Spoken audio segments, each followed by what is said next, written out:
जीवन में स्थिरता सुकून देती है। निर्माण की स्थिरता अलग अलग दृष्टिकोण देती है। जीवन चक्र से जुड़कर संरचनाओं को रूप देती है और पर्यावरण के संरक्षण का संदेश भी देती है।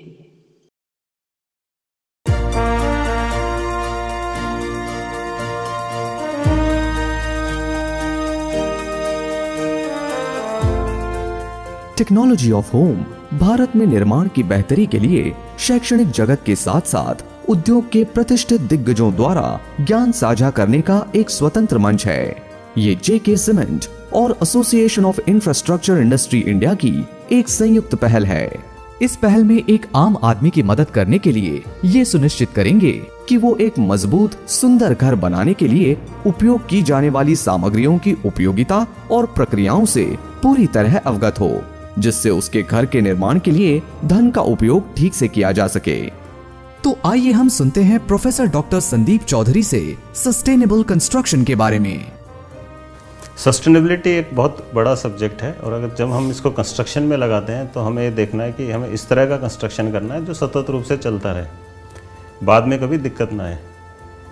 अब इसमें ज़्यादातर लोग इसे सिर्फ एक पर्यावरण के हिसाब से देखते हैं कि पर्यावरण के अनुकूल ही कंस्ट्रक्शन होना चाहिए, लेकिन इसमें दो पहलू और हैं, एक आर्थिक पहलू और एक सामाजिक पहलू। जब इन तीनों पहलुओं का पर्यावरण के अनुकूल, आर्थिक रूप से अनुकूल और समाज के अनुकूल एक डेलिकेट बैलेंस बनता है तो उसको हम सस्टेनेबल कंस्ट्रक्शन कहते हैं। इसका कोई क्वांटिटेटिव मेथड नहीं है कि यही मेथड सस्टेनेबल कंस्ट्रक्शन मेथड होगा, लेकिन हम क्या कर सकते हैं, दो कंस्ट्रक्शन मेथड्स हैं या दो कंस्ट्रक्शन टेक्नोलॉजी है, उनका आपस में एक कंपैरिजन कर सकते हैं और जिसमें हम इन तीनों का बेहतर रूप से ध्यान रख पा रहे हैं वो ज़्यादा सस्टेनेबल कंस्ट्रक्शन मेथड होगा। कई तरह से हम सस्टेनेबिलिटी अपने कंस्ट्रक्शन में, निर्माण कार्य में ला सकते हैं। जैसे कि मान लीजिए हम आसपास पुराने वेस्ट मटेरियल पड़ा है उसको यूज़ कर लिया, ये तो हो गया मटेरियल के हिसाब से। हम बिल्डिंग का ओरिएंटेशन प्रॉपर कर लें, ये हो गया बिल्डिंग के ओरिएंटेशन के हिसाब से।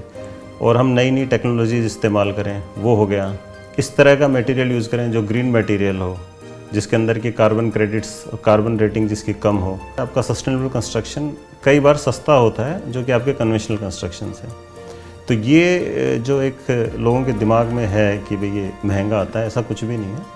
एक प्रॉपर तरीके से अगर हम इस्तेमाल करेंगे जो भी टेक्नोलॉजीज़ हैं और जितना भी हमारा ज्ञान है, तो हम एक सस्ता सस्टेनेबल कंस्ट्रक्शन आराम से कर सकते हैं। सस्टेनेबल कंस्ट्रक्शन के हिसाब से पीपीसी अच्छा ही है क्योंकि आप उसमें फ्लाई ऐश इस्तेमाल कर रहे हैं और बहुत से देशों में तो काफ़ी पहले ही इस्तेमाल करना शुरू कर दिया था। हमने भी 20 साल के करीब पहले शुरू किया इस्तेमाल। कुछ देश अभी स्टार्ट कर रहे हैं इसको, बट अभी बात पीपीसी से भी आगे की जा रही है। मतलब लोग करें कि फ्लाई ऐश भी एक लिमिटेड क्वांटिटी में है, इसके और भी इस्तेमाल हो सकते हैं। तो लोग इस तरह की भी उसमें जा रहे हैं बाइंडर मटेरियल में, जिसमें कि सीमेंट में और सीमेंट के रिप्लेसमेंट भी आए, तो वो भी एक बात चल रही है जिसको एलसीसी सीमेंट भी कहते हैं। जो एनवायरमेंटल वाला पहलू है उसके हिसाब से, जो ग्रीन बिल्डिंग का पहलू, उसके हिसाब से कुछ बेंचमार्क जरूर बने हुए हैं। जैसे हमारे देश में मोस्टली दो बेंचमार्क हैं, एक आईजीबीसी रेटिंग सिस्टम है, एक गृहा रेटिंग सिस्टम है। जो गृहा हमारा है और आईजीबीसी रेटिंग सिस्टम है उसमें बहुत ही सुंदर तरीके से बताया गया है कि मतलब आपने से ये मटेरियल यूज़ किया तो इतना आपका सस्टेनेबल कंस्ट्रक्शन हो जाएगा। तो उसके ऊपर छोटे छोटे मॉड्यूल्स भी अवेलेबल हैं, जैसे नेट पे भी देख सकते हैं या पुस्तकें भी उपलब्ध हैं, तो उसमें से देख के वो कर सकते हैं। अब जो बात आती है इकोनॉमिक वाली, तो इकोनॉमिक में हमें थोड़ा सा देखना होगा। कई बार ये होता है कि भाई ये मटेरियल तो सस्टेनेबल है बट वो 200 किलोमीटर दूर मिल रहा है, 500 किलोमीटर। तो हम ये देख सकते हैं हमारे आसपास के एरिया में कोई ऐसा मटेरियल है जो सस्टेनेबल मटेरियल भी हो, एनवायरनमेंट को नुकसान नहीं पहुँचाता हो और जो हम बिल्डिंग में इस्तेमाल कर सकते हैं। जहाँ तक सोशल वाली बात आती है, जैसे एक फ्लाई ऐश ब्रिक की बात है, तो फ्लाई ऐश ब्रिक सस्टेनेबल है रेड ब्रिक से हमारे, क्योंकि उसके अंदर तो उसे जला के बनाया जाता है। पर उसमें दिक्कत ये आती है कि जैसे जनरली हमारे गांव में लोग मतलब रेड कलर को प्रेफर करते हैं, एक ऑस्पिशियस कलर है। अब हम फ्लाई ऐश ब्रिक पे जा रहे हैं तो उसका कलर ऑस्पिशियस नहीं है। अच्छी बात यह है कि अब जैसे इंडियन स्टैंडर्ड्स में भी चेंजेस आने लगे हैं, उन्होंने भी ये एग्रीगेट्स के अंदर काफ़ी चेंज कर दिया। आपको रिसाइकल्ड एग्रीगेट यूज़ कर अलाउ कर दिया है, वेस्ट एग्रीगेट अलाउ कर दिया है, और अब तो इंडियन स्टैंडर्ड्स ने भी अलाउ कर दिया है सीएनडी वेस्ट का एज एग्रीगेट यूज़। अच्छा, इसके तरह तरह से यूज़ हो सकते हैं। इसका कोर्स एग्रीगेट भी की तरह भी यूज़ हो सकता है, मतलब गिट्टी की तरह भी। फाइन एग्रीगेट मतलब बजरी की तरह भी यूज़ हो सकता है। अभी तो लोग इसे सप्लीमेंट्री सीमेंटिशियस मटेरियल, मतलब सीमेंट का भी ऑल्टरनेटिव की तरह यूज़ करने की कोशिश कर रहे हैं। तो इसके मल्टीपल यूजेज हैं, हो सकते हैं। कुछ इसमें दिक्कतें, आप इसे सीधा यूज़ करेंगे तो जैसे वर्केबिलिटी आपकी घट जाती है, बट उसकी भी टेक्निक्स लोगों ने डेवलप की है। वर्केबिलिटी पे आप बढ़ा सकते हैं थोड़ा बहुत अपनी तरफ से इंटरवेंशन करके। और लोगों ने बिल्डिंग्स बनाई हैं, पूरी मल्टी स्टोरी बिल्डिंग्स बनाई हैं वेस्ट मटेरियल यूज़ करके। आज के जो कंस्ट्रक्शन अगर आपस में कंपेयर करें, उसमें हम अगर सस्टेनेबिलिटी को इंट्रोड्यूस करते हैं, सस्टेनेबल मटेरियल्स लाते हैं, टेक्निक लाते हैं, तो कहीं से भी वो इन्फीरियर तो नहीं होते। सिर्फ ये है कि कई बार ये होता है कि चलिए कुछ भी हमें वेस्ट मटेरियल मिला, इसको हम यूज़ करते हैं, ये सस्टेनेबल कंस्ट्रक्शन है। वो सस्टेनेबल कंस्ट्रक्शन नहीं है।